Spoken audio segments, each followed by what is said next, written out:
Hey everybody, today I'm going to take some time to discuss the Mars Volta and rank their albums. The Mars Volta are an experimental rock band from El Paso, Texas that formed in 2001 out of the ashes of At the Drive-In, with the two constant members being Omar Rodriguez Lopez on guitar and Cedric Bixler Zavalya on vocals. And they would go on to release 6 albums and break up in 2012. They would reform in 2019 and then put out their 7th and most recent full-length album in 2022. And here we are in 2024. So the Mars Volta, I would definitely consider them my favorite non-metal band of the 2000s. And I've been listening to them since Francis the Mute came out.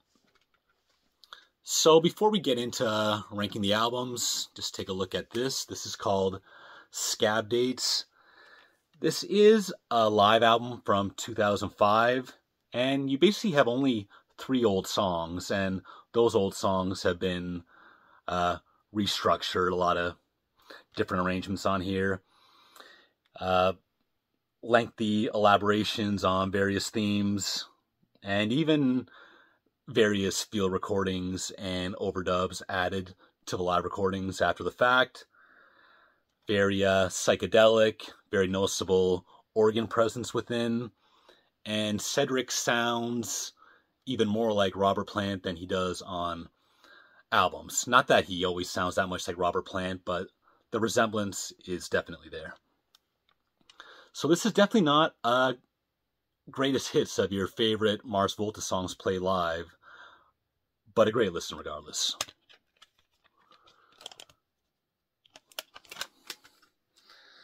All right, so number 7, we are going to start off with the most recent album, the first one after their reunion, the Mars Volta, the self-titled album from 2022.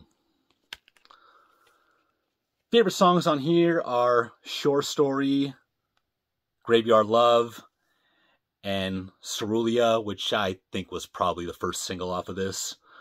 However, there's a couple songs, like the only times in Mars Volta discography that might make me cringe or want to change the track. That being No Case Gain and Que Dios Te Maldiga Am Corazon. I'm sorry, I know zero Spanish. And I should go on to say that this album was re-released the next year with Spanish lyrics. And I do see that considered their 8th studio album, but I don't, personally. And I will take a moment to say I've never seen the Mars Volta live. Not sure why, as much as I love them. Only so much time and money, and generally I save my shows to be metal shows. So I haven't seen them, but I remember a couple years ago I saw Elvis Costello with my dad at Massey Hall in Toronto, and there were advertisements for Mars Volta at Massey Hall, and that would be an awesome place to see them. I kind of wish I got tickets for that, but I did not. So, number 6, The Bedlam in Goliath, album number 4 from 2008. I find this album is generally known for 3 things. Extremely active drumming, a slightly different vocal style being adopted by Cedric, and a whole legend surrounding this album dealing with the spirit board and kind of a curse and a whole bunch of things, which has caused both band and fans to kind of speculate on what it all means. Haven't really looked too much into it personally, but kind of reminds me of a Tool, like the Mars Volta. Tool has very, very hardcore fans, and there's a constant search for deeper meaning within. And in Tool's case, I definitely find that to be accurate. It's kind of like Twin Peaks to me. It's just wherever you're at in life, it speaks differently to you. But this album has never been one of my favorites. It's too busy. Some parts just kind of strike me as a little silly in the moment. So yeah, this is kind of low on my list compared to a lot of people, but if I had to pick two songs on here, I'm going to go with Conjugal Burns and Goliath. Number 5, Nocturnicate from 2012, the 6th album, and the last album before they initially broke up.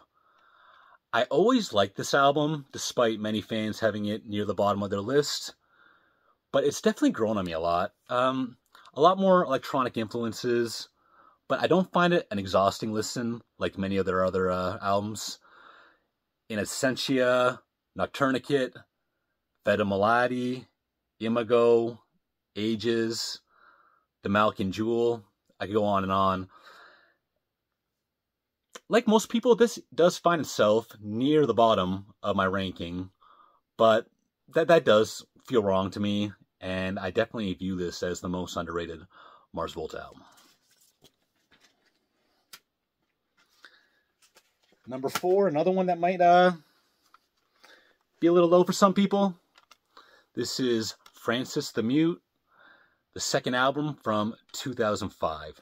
And if you would have asked me not that long ago what my favorite Mars Volta album was, it would definitely have been this one.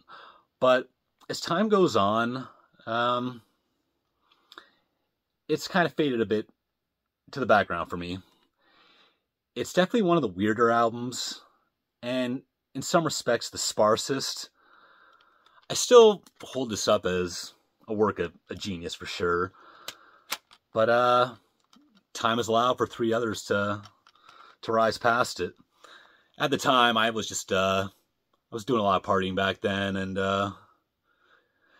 you know, it might kind of affect your mindset on some of the weird music that you hear. Obvious pick, but The Widow, best song on here. And I should mention the song Francis the Mute, you can find that on the streaming services. And that is a song that would have fit perfectly on the album. It's actually the title track, in fact, and many musical themes you'll recognize from the album, but it did not make the album. So I would I check that song out if you haven't.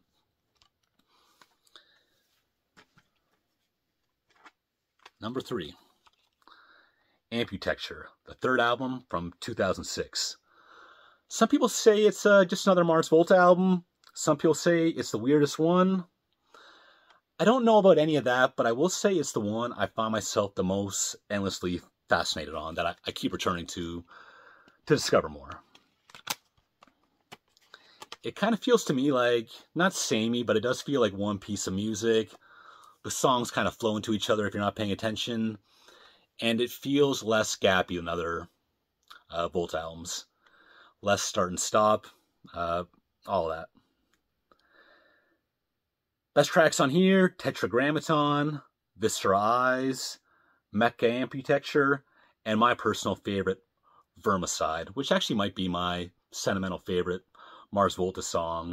Just one of those ones that really pulls on your heartstrings and just identifies this emotion I can't really put my finger on. It just feels like being a little kid and feeling emotional about something, whether good or bad. That's just what it brings me back to. So that might be high for some people, but my number 3.